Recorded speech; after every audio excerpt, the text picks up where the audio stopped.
بنی اسرائیل میں ایک صالح شخص تھا۔ اس کا ایک بیٹا تھا۔ جب اس کی وفات قریب آئی تو اس نے اپنے بیٹے کو وصیت کی کہ خدا کی قسم کبھی نہ کھانا، نہ جھوٹی نہ سچی۔ جب وہ مر گیا اور لوگوں نے یہ سنا تو بنی اسرائیل اس کے بیٹے کے پاس آئے۔ تیرے باپ کے ذمے میرا اتنا قرض تھا۔ وہ ہر ایک کو اس کے کہنے کے مطابق رقم دیتا رہا، اور جب کوڑی بھی اس کے پاس باقی نہ رہی تو وہ اپنے بیوی اور 2 بچوں کو ساتھ لے کر نکل کھڑا ہوا اور دریا میں کشتی پر سوار ہو گیا۔ خدا کا حکم، کشتی ٹوٹ گئی اور یہ چاروں ستم رسیدہ علیحدہ علیحدہ ایک ایک تختے پر بہنے لگے، اور باد مخالف نے ہر ایک کو ایک دوسری سمت میں جا پھینکا۔ یہ شخص جس نے مدعیوں کے ظلم سے وطن چھوڑا تھا، ایک جزیرے میں پہنچ گیا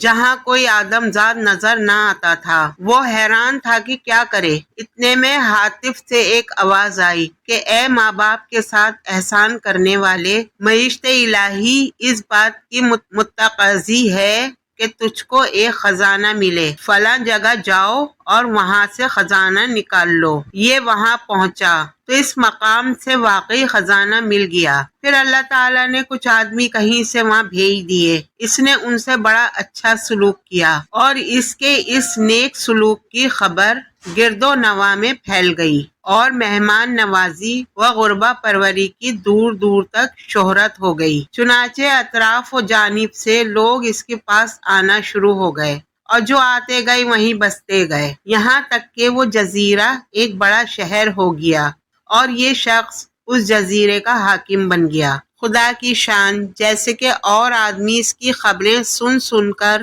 اس کے پاس آتے تھے، ایسے ہی اس کے بڑے بیٹے کو بھی خبر لگی کہ ایک شخص ان اوصاف کا فلاں جزیرے میں ہے، اور اس کی وجہ سے وہ جزیرہ آباد ہو گیا ہے۔ یہ سنتے ہی وہ بھی ادھر کو روانہ ہو گیا۔ قطع منازل کے بعد اس جزیرے میں آیا اور حاکم جزیرہ سے ملاقات کی۔ حاکم جزیرہ نے اس کی بڑی آؤ بھگت اور خدمت کی اور اسے اپنے خاص لوگوں میں داخل کر لیا، باوجود اس کے کہ ایک دوسرے سے ناواقف ہی رہے اور اپنے رشتے سے بے خبر ہی رہے۔ اسی طرح اس کے دوسرے بیٹے کو خبر لگی، اور وہ بھی حاضر خدمت ہو کے اپنے بڑے بھائی کی طرح شریف خدمت سے بہرہ یاب ہوا۔ ابھی تک ایک کا حال دوسرے سے مخفی ہی تھا۔ اب حاکم جزیرہ کی بیوی کا حال سنیے کہ وہ کسی دوسرے جزیرے میں پہنچ گئی، اور ایک شخص نے اسے اپنے گھر میں ڈال لیا۔ جب اس شخص کو بھی اس حاکم جزیرہ کی سخاوت کا علم ہوا تو وہ بھی اس عورت کو ساتھ لے کر اس کی طرف چل پڑا۔ جب جزیرے کے قریب پہنچا تو عورت کو کشتی میں چھوڑ کر اور کچھ ہدیہ لے کر حاکم جزیرہ کے پاس پہنچا۔ حاکم نے اس کی خاطر و مدارات کے بعد کہا کہ رات یہیں رہو۔ اس نے بتایا کہ میں اپنی عورت کشتی میں چھوڑ آیا ہوں۔ حاکم نے کہا کہ اس کی حفاظت کے لیے 2 آدمی میں وہاں بھیج دیتا ہوں۔ پھر انہی دونوں بھائیوں کو حکم دیا کہ جاؤ اور رات بھر اس کشتی کی حفاظت کرو۔ جب وہ دونوں کشتی کے پاس پہنچے تو آپس میں صلاح کے کہنے لگے، ہمیں اس عورت کی حفاظت کے لیے بھیجا گیا ہے، کہیں ایسا نہ ہو کہ نیند آ جائے، آؤ آپس میں کچھ باتیں کریں، اور آج تک زمانے کے حالات میں سے جو کچھ جس کو معلوم ہے وہ بیان کرے تاکہ رات بسر ہو اور نیند نہ آئے۔ چنانچہ ایک نے پہلے اپنا ہی قصہ بیان کرنا شروع کیا اور اپنی مصیبت زدہ داستان سنانا شروع کی، اور کہا کہ ہم 2 بھائی تھے، دوسرے بھائی کا نام یہی تھا جو تمہارا ہے۔ ہمارا باپ ہم کو میں ہماری والدہ کے لے کر دریا میں سوار ہوا۔ خدا کی قدرت، کشتی ٹوٹ گئی اور ہم سب ایک دوسرے سے الگ الگ ہو گئے اور بچھڑ گئے۔ خدا جانے کون کون کہاں کہاں جا پہنچا۔ جب دوسرے نے یہ قصہ سنا تو پوچھا، تمہارے باپ کا کیا نام ہے؟ اس نے بتایا کہ فلاں نام ہے۔ پوچھا تمہاری ماں کا نام؟ اس نے ماں کا نام بھی بتایا۔ یہ سن کر تاب نہ رہی اور دوڑ کر اس سے لپٹ گیا اور کہا کہ رب کعبہ کی قسم، تو میرا بھائی ہے۔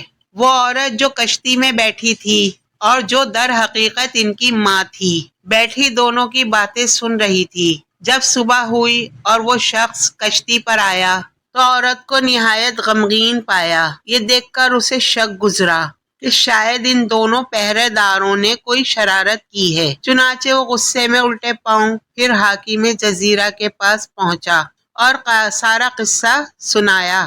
حاکم نے ان دونوں کو طلب کیا اور ساتھ ہی اس عورت کو بھی بلا لیا اور پھر عورت سے پوچھا کہ بتاؤ تم کو ان سے کیا تکلیف ہے۔ وہ بولی جناب ان دونوں سے کہیے کہ یہ رات کا اپنا قصہ جو سنا رہے تھے پھر دہرائیں۔ چنانچہ انہیں یہ حکم دیا گیا اور انہوں نے پھر وہی قصہ بیان کیا۔ حاکم جزیرہ نے یہ قصہ سنا تو بے اختیار اپنے تخت سے اٹھا اور ان دونوں کو چھاتی سے لگا کر کہنے لگا خدا کی قسم تم تو میرے ہی بیٹے ہو۔ ادھر عورت بھی بے چین ہو گئی اور پکار اٹھی اور میں خدا کی قسم ان دونوں کی ماں ہوں۔ اللہ تعالیٰ جب چاہے بچھڑوں کو جمع کرنے پر قادر ہے۔ مصیبت کے وقت صبر کرنے والوں کو بڑا اجر ملتا ہے اور یہ بھی معلوم ہوا کہ خدا بڑی حکمتوں اور قدرتوں کا مالک ہے۔ وہ بچھڑے ہوں کو ملا دینے پر بھی قادر ہے اور جس طرح یہاں اس نے منتشر افراد کو ایک جگہ جمع فرما دیا اسی طرح قیامت کے روز تمام منتشر افراد اور اجزاء کو وہ جمع فرما دے گا۔ بے شک